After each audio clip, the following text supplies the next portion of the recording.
Today on the table, I've got an MSI GT70, also with the model number MS1763. This particular one is opening up the bottom cover to have a bit of a look at the dust on the cooler. A couple of cool things on here. This is back when M-SATA was a thing. You could see two M-SATAs on the left hand side and a possibility for a third, which is pretty darn cool.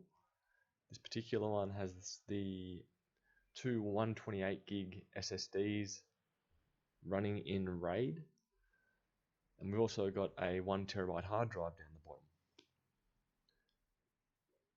So what I'm planning on doing here is taking off the black fan in the top right hand corner,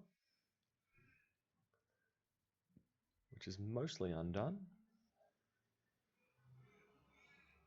A couple more screws, or one more screw.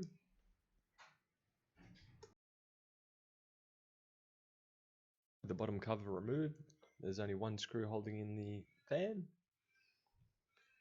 Just having a bit of a look. It has accumulated just a bit of dust over its lifespan. Anyway, I'll give that a clean before I put it back in.